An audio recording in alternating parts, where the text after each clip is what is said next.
নমস্কার, আপনাদের দেখছি সংবাদ পরিবর্তন। ইতিমধ্যে আমরা পৌঁছে গিয়েছিলাম অর্থাৎ বিধান ভবনে প্রদেশ কংগ্রেস সভাপতি শুভঙ্কর সরকারের নেতৃত্বে এবং উদ্যোগে যেভাবে প্রদেশ কংগ্রেস ভবনে ইফতার পার্টির আয়োজন করা হয়েছিল তা নজর কাড়া ঘটনা।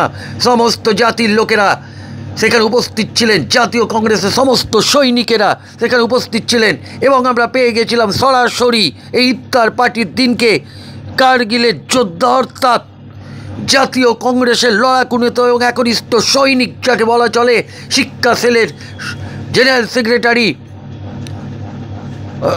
জেনারেল সেক্রেটারি বিশ্বজিৎ চক্রবর্তীকে সরাসরি উনি কি জানালেন আমাদের সংবাদ মাধ্যমকে আমরা শোনাতে থাকব। দেখতেই পাচ্ছেন তপন দাস থেকে কিষাণ কংগ্রেসের সভাপতি থেকে আরম্ভ করে একে একে বিশিষ্ট ব্যক্তিরা, তাই নজর রাখুন সেই দিকে। কি জানাচ্ছেন বিশ্বজিৎ চক্রবর্তী? পর দিল্লিতে অর্থাৎ আপ পার্টিকে যেভাবে ধূলিসাৎ করে দিয়েছে বিজেপি এবং কংগ্রেস একটাও খাতা খুলতে পারেনি, দেখা গেল যে শূন্য থেকে মহাশূন্যে চলে গেছে। 2026 পশ্চিমবঙ্গে বিধানসভা নির্বাচন, কি মনে করছেন আপনারা? আবার কি শূন্য থেকে মহাশূন্য, নাকি শূন্য থেকে আমরা কামব্যাক করতে পারবেন? প্রথম কথা, কংগ্রেস কখনোই মহাশূন্যে পৌঁছায়নি। নাম্বার ওয়ান, আমরা যে ধারণাগুলো বলি, বিশেষ করে গদি মিডিয়া বা কিছু মিডিয়া যেগুলো প্রো বিজেপি মিডিয়া, সেই প্রো বিজেপি मिडिया এগুলো বলে যে कांग्रेस को छोड़ के कितना ऊंचा चला गया, कितना अच्छा पोजीशन में चला गया बीजेपी। आप बताइए बीजेपी क्या किया देश के लिए? कांग्रेसेर 32 खाना project, almost 32 projects have been changed by the name, by the intentionally by the BJP। অর্থাৎ বিজেপি কিন্তু ইন্টেনশনালি 32টা প্রজেক্টের নাম চেঞ্জ করেছে। আপনাদের একটা খুব সাধারণ যোজনার নাম বলছি, যে ইন্দিরা গান্ধী আবাস যোজনা, এইটাকে নাম চেঞ্জ করেছেন বিজেপির লোকেরা। কিসে চেঞ্জ করেছেন? প্রধানমন্ত্রী আবাস যোজনা। আর আপনার বাংলা এটা কিন্তু হাউজিং ফর অল বলে প্রজেক্টটা চালানো হচ্ছে। তো আপনি জানতে পারছেন 32 প্রজেক্ট আছে। ICDX, the long back, the project was inaugurated in the year of the 1975, 1975 সালে সেই প্রজেক্ট। আপনি দেখুন, right to food, right to education, everything has been change by the named by the Congress itself. কংগ্রেসই কিন্তু করেছে।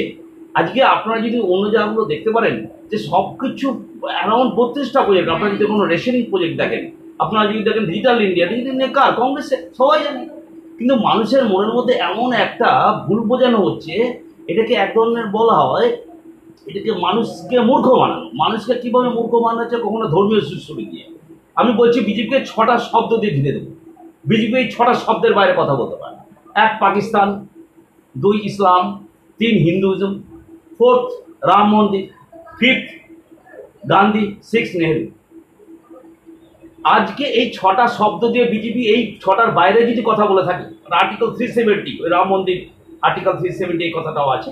তো এই যে এই 6টা শব্দের মাধ্যমে বিজেপিকে ঘিরে দেওয়া যায়। বিজেপির কোনো প্রবক্তা এই 6টা শব্দের বাইরে কথা যদি বলতে পারে, আমি বলবো না বিজেপি। কিন্তু তারা কখনো বলছে না আমাদের পেটের কথা, কখনো বলছে না মূল্যবৃদ্ধির কথা, কখনো বলছে না আমাদের দেশের কি অবস্থা চলছে, কখনো অর্থনৈতিক অবস্থার কথা বলছে না, ভারতবর্ষের কর্মসংস্থান অবস্থা কি খারাপ। আপনারা দেখছেন যে 48 ইয়ার্সে, বিগত 48 ইয়ার্সের হাইয়েস্ট লেভেলে চলে গেছে যে আনএমপ্লয়মেন্ট রেট। সেখানে দাঁড়িয়ে কেউ কোনো কথা বলছে না। বিজেপি করেছেটা কি দেশে? তাহলে যদি আপনি মনে করছেন যে কংগ্রেস এত কিছু উন্নয়ন করেছে, তাহলে কংগ্রেস কেন মানুষের মন থেকে মুছে যাচ্ছে? কেন কংগ্রেস ভোট পাচ্ছে না? খুব ভালো কথা বলেছেন। দেখুন, এটা খুব খুব সাধারণ কথা বলেন। কখনো কখনো মোমেন্টালি এগুলো হয়। অনেক কোম্পানি আছে যে কোম্পানিগুলো রিবাউন্ড করে না। কিছু প্রত্যেকটা পলিটিক্যাল পার্টি বলুন, আপনার লাইফে বলুন, 3টে স্টেজ থাকে। চাইল্ডহুড থাকে, বা তার আগে ইনফ্যান্সি, দেন চাইল্ডহুডে একটু মিডে যদি আপনার অ্যাডাল্টহুড আসবে, তারপরে আপনি বয়স্ক হয়ে যাবেন, অর্থাৎ আপনি ওল্ড এজেড পার্সন হয়ে যাবেন। কিন্তু কংগ্রেস এমন একটা বলে, though old aged it will be back. আমি বারবার বলছি কংগ্রেস কিন্তু আসবেই। মানুষের মন থেকে সরিয়ে দেওয়া হয়েছে বিগত দিনে সিপিএম। আপনাকে একটা প্রশ্ন করছি, 2026 বিধানসভা নির্বাচন, আপনারা কি কংগ্রেস মানে দিল্লি থেকে কোনো লিডার আসবে, বড় লিডার যেমন সোনিয়া গান্ধী, তারপর রাহুল গান্ধী, প্রিয়াঙ্কা গান্ধী, এদের মতো বর্ষিয়ান, আপনার খাগড়েজি, মানে এনারা কি আসবেন যে কংগ্রেসকে আরও উজ্জীবিত করতে পারবে? এই 2026 কীভাবে করবেন? প্রশ্ন করেছেন, এই ব্যাপারে অনেক আলোচিত হয়েছে।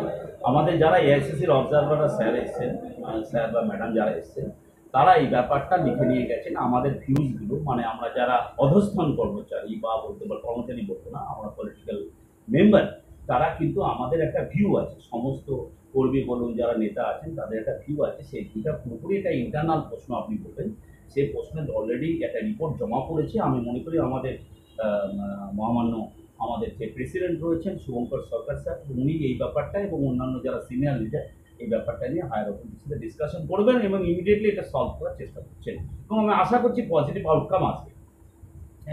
আপনার থ্যাংক ইউ। আমার নাম বিশ্বজিৎ চক্রবর্তী, জেনারেল সেক্রেটারি ওয়েস্ট বেঙ্গল শিক্ষা সেক্রেটারি।